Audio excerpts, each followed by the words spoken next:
శివనారాయణ గుమ్మం బయటే నిలబడి, మనం కలవడం అంటూ జరిగితే నువ్వు నా ఇంటి గుమ్మం తొక్కాలే కానీ నేను నీ ఇంటి గుమ్మం తొక్కను అని నీ కొడుకు నాతో ఛాలెంజ్ చేశాడు. అది కూడా నీ కోడలి కోసమే చేశాడనుకో.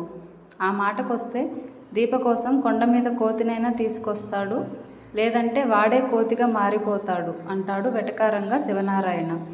వెంటనే కార్తీక్ కోపంగా, మనం ఆ ఇంటి గుమ్మంలోకి వెళ్తే కాదు, ఆయన మన ఇంటి గుమ్మంలోకి వచ్చిన పద్ధతులు పలకరింపులు అలాగే ఉంటాయి.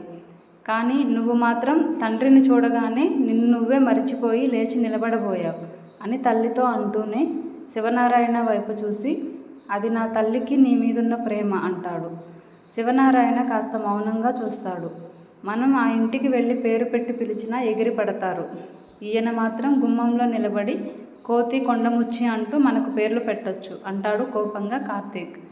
వెంటనే పారు, మా ఆయన అన్ని మెట్లు దిగి మీకోసం గుమ్మంలోకి వస్తే అవమానిస్తారా అంటూ పుల్లవేస్తుంది. పారు మాట పూర్తి కాగానే, అది వీళ్లకు అలవాటే అంటాడు శివనారాయణ బాధగా.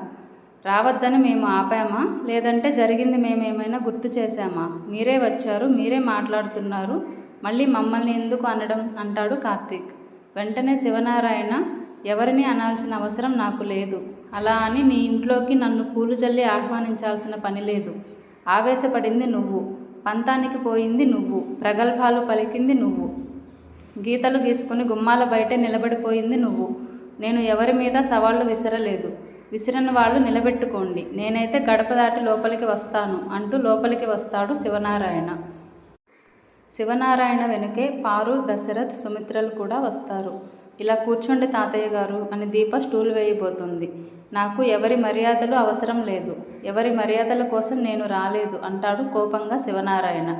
వెంటనే కాంచన కళ్ళ నిండా నీళ్లతో, ఇప్పుడు నీ కూతురు పేదింటిదే నాన్న, ఇక్కడ కూర్చుంటే నీకు అవమానంగా ఉంటుంది అంటుంది.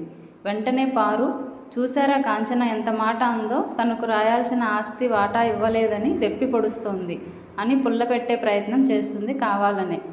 వెంటనే అనసూయ అందుకుంటుంది.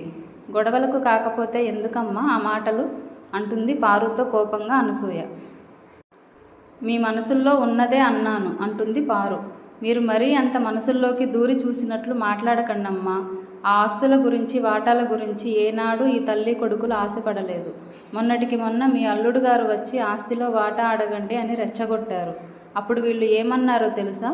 అది మా నాన్న ఆస్తి, ఎవరికి ఇచ్చుకుంటారో ఆయన ఇష్టమని ఈ కూతురు అంటే, నేను సంపాదించని దానికోసం నేను ఆశపడను అని ఈ మనవడు అన్నాడు.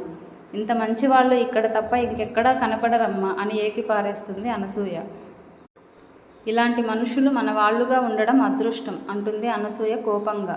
వెంటనే పారు, అవునవును, నువ్వు, నీ కోడలు, నీ మనవరాలు కలిసి వీళ్లను బాగానే అదృష్టవంతుల్ని చేశారు అంటుంది. వెంటనే సుమిత్ర అడ్డుపడుతుంది. అత్తయ్య గారు, మనం వచ్చిన పనేంటి, మీరు మాట్లాడుతున్న మాటలేంటి అని అరుస్తుంది.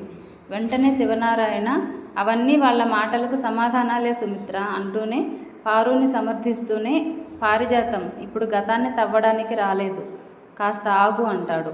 వెంటనే కాంచనతో, చూడమ్మా, రేపు నా మనవరాలు జ్యోత్స్న నిశ్చితార్థం, మీరు రావాలని అది కోరుకుంటుంది, మీరు రావాలి అని చెబుతాడు శివనారాయణ. ఇక వాదనలు, మాటల యుద్ధాలు సాగుతూనే ఉంటాయి. చివరికి సుమిత్ర, మనం మాటలు అనుకోవడానికి రాలేదు, కాస్త ఆగండి అని ఆపి కాంచనకు బొట్టు పెట్టి చాలా ఎమోషనల్గా, వదినా, నా కూతురు నిశ్చితార్థానికి నువ్వు రావాలి, నువ్వు అక్షింతలు వేసి దాన్ని ఆశీర్వదించాలి అని బొట్టు పెడుతుంది. అయితే దీపను, అనసూయను వాళ్ళు ఎవ్వరూ పిలవరు. అయితే కార్తీక్ ఆవేదనగా సుమిత్రతో, అత్త, నువ్వు బొట్టు పెట్టి పిలవాల్సిన మనిషి ఇంకెవరూ లేరా అంటాడు.